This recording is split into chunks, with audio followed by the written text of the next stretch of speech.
ഐക്യരാഷ്ട്രസഭ നിലവിൽ വന്നത് എന്ന് 1945 ഒക്ടോബർ 24. ഐക്യരാഷ്ട്രസഭ നിലവിൽ വന്നത് 1945 ഒക്ടോബർ 24. ഐക്യരാഷ്ട്ര ദിനമായി ആചരിക്കപ്പെടുന്നത് എന്ന് ഒക്ടോബർ 24. ഐക്യരാഷ്ട്രസഭയുടെ ആദ്യ സെക്രട്ടറി ജനറൽ ആരാണ്? ട്രിഗ്വില്ലി. ഏഷ്യക്കാരനായ ആദ്യ സെക്രട്ടറി ജനറൽ ആര്? യുറ്റാൻഡ്. 2025 UN ജനറൽ സെക്രട്ടറി ആരാണ്? Antonio Guterres. ലോക ബാങ്കിൻ്റെ ആസ്ഥാനം ഏത്? Washington DC.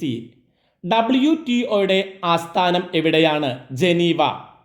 അന്താരാഷ്ട്ര ആണവോർജ ഏജൻസിയുടെ ആസ്ഥാനം എവിടെ? വിയന്ന. അന്താരാഷ്ട്ര ആണവോർജ ഏജൻസിയുടെ ആസ്ഥാനം വിയന്ന. UN-ന്റെ മുഖ്യ ഘടകങ്ങൾ ഏതെല്ലാമാണ്? പൊതുസഭ അല്ലെങ്കിൽ ജനറൽ അസംബ്ലി. എല്ലാ അംഗരാജ്യങ്ങൾക്കും പ്രാതിനിധ്യമുള്ള സഭയാണ് പൊതുസഭ. രണ്ടാമത്തേത് രക്ഷാസമിതി, സെക്യൂരിറ്റി കൗൺസിൽ.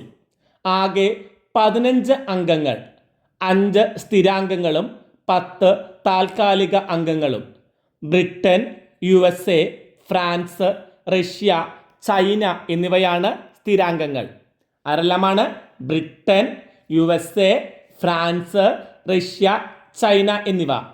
സ്ഥിരാംഗങ്ങൾക്ക് വീറ്റോ അധികാരമുണ്ട്. മൂന്നാമത്തേത് സാമ്പത്തിക സാമൂഹ്യ സമിതി.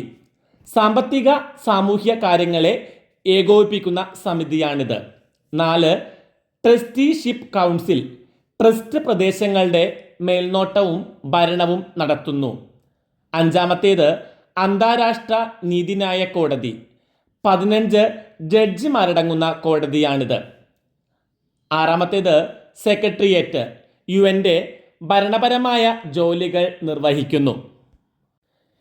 ഐക്യരാഷ്ട്ര സുരക്ഷാ സമിതിയിലേക്ക് തിരഞ്ഞെടുക്കപ്പെടുന്നതിന് നിർദ്ദേശിക്കപ്പെട്ട മാനദണ്ഡങ്ങൾ എന്തെല്ലാമാണ്? 1. പ്രധാനപ്പെട്ട സാമ്പത്തിക ശക്തി ആയിരിക്കണം. 2. പ്രധാനപ്പെട്ട സൈനിക ശക്തി ആയിരിക്കണം. 3. UN ബഡ്ജറ്റിന് ഗണ്യമായ വിഹിതം നൽകുന്ന രാജ്യമായിരിക്കണം. 4.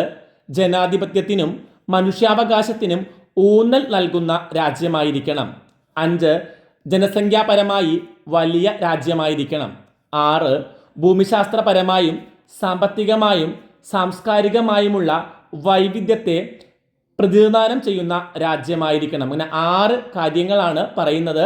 പ്രധാനപ്പെട്ട സാമ്പത്തിക ശക്തിയായിരിക്കണം, സൈനിക ശക്തിയായിരിക്കണം, UN ബഡ്ജറ്റിന് ഗണ്യമായ വിഹിതം നൽകുന്ന രാജ്യമായിരിക്കണം, അതുപോലെ തന്നെ ജനാധിപത്യത്തിനും മനുഷ്യാവകാശത്തിനും ഊന്നൽ നൽകുന്ന രാജ്യമായിരിക്കണം, ജനസംഖ്യാപരമായി വലിയ രാജ്യമായിരിക്കണം, ഭൂമിശാസ്ത്രപരമായും സാമ്പത്തികമായും സാംസ്കാരികമായും വൈവിധ്യത്തെ പ്രതിനിധാനം ചെയ്യുന്ന രാജ്യമായിരിക്കണം. അടുത്ത ചോദ്യം നോക്കാം. വീറ്റോ അധികാരം. ഒരു പ്രമേയം വോട്ടിനിടുമ്പോൾ പ്രതികൂലിക്കുവാനുള്ള സ്ഥിരാംഗത്തിൻ്റെ അധികാരം. ഒരു പ്രമേയം വോട്ടിനിടുമ്പോൾ പ്രതികൂലിക്കാനുള്ള സ്ഥിരാംഗത്തിൻ്റെ അധികാരം. എല്ലാ സ്ഥിരാംഗങ്ങളും അനുകൂലമായി വോട്ട് ചെയ്താൽ മാത്രമാണ് ഒരു പ്രമേയം പാസ്സാക്കപ്പെടുകയുള്ളൂ. എല്ലാ സ്ഥിരാംഗങ്ങളും അനുകൂലമായി വോട്ട് ചെയ്താൽ മാത്രമാണ് ഒരു പ്രമേയം പാസ്സാവുകയുള്ളൂ. UN-ന്റെ അധികാര പരിധി വിവരിക്കുക. അംഗരാഷ്ട്ര തലവന്മാർ ഒത്തുകൂടി സംഘടനയെ ശക്തമാക്കാൻ ചില നടപടികൾ സ്വീകരിക്കാൻ തീരുമാനിച്ചു. അവ എന്തെല്ലാമാണെന്ന് നോക്കാം. 1. സമാധാന കമ്മീഷൻ രൂപീകരിക്കുക. 2. പൗരന്മാരെ സംരക്ഷിക്കുന്നതിൽ ദേശീയ ഗവൺമെന്റുകൾ പരാജയപ്പെട്ടാൽ ലോക സമൂഹം ഉത്തരവാദിത്തം ഏറ്റെടുക്കുക. 3. മനുഷ്യാവകാശ കൗൺസിൽ രൂപീകരിക്കുക. 4. സഹസ്രാബ്ദ വികസന ലക്ഷ്യങ്ങൾ നേടിയെടുക്കുന്ന കാര്യത്തിൽ യോജിപ്പുണ്ടാക്കുക. ഭീകരപ്രവർത്തനങ്ങളെ അപലപിക്കുക. ട്രസ്റ്റിഷിപ്പ് കൗൺസിലിന്റെ പ്രവർത്തനങ്ങൾ അവസാനിപ്പിക്കുന്നതിൽ യോജിപ്പിലെത്തുക. ഇതുമായി ബന്ധപ്പെട്ട കാര്യങ്ങളെല്ലാം ഐക്യരാഷ്ട്രസഭയിൽ തർക്ക വിഷയങ്ങളായിരുന്നു.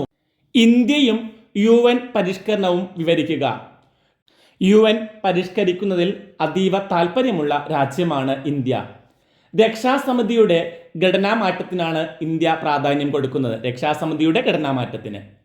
ഐക്യരാഷ്ട്ര സംഘടനയിൽ അംഗരാഷ്ട്രങ്ങളുടെ എണ്ണം വർദ്ധിച്ചിട്ടും രക്ഷാസമിതിയിൽ അംഗത്വം വർദ്ധിപ്പിക്കാത്തതിനെ ഇന്ത്യ വിമർശിക്കുന്നു. ഐക്യരാഷ്ട്രസഭയെ പുനഃസംഘടിപ്പിക്കുമ്പോൾ രക്ഷാസമിതിയിലെ സ്ഥിരം അംഗമായി മാറാനുള്ള എല്ലാ യോഗ്യതയുമുള്ള ഇന്ത്യക്ക് സ്ഥിരാംഗത്വം ലഭിക്കണമെന്ന് ഇന്ത്യ ആഗ്രഹിക്കുന്നു. ഐക്യരാഷ്ട്ര സംഘടനയെ പുനഃസംഘടിപ്പിക്കപ്പെടുമ്പോൾ രക്ഷാസമിതിയിലെ സ്ഥിരം അംഗമായി മാറാനുള്ള എല്ലാ യോഗ്യതയും ഇന്ത്യക്കുണ്ട്. സ്ഥിരാംഗത്വം ലഭിക്കണമെന്നാണ് ഇന്ത്യയുടെ ആഗ്രഹം.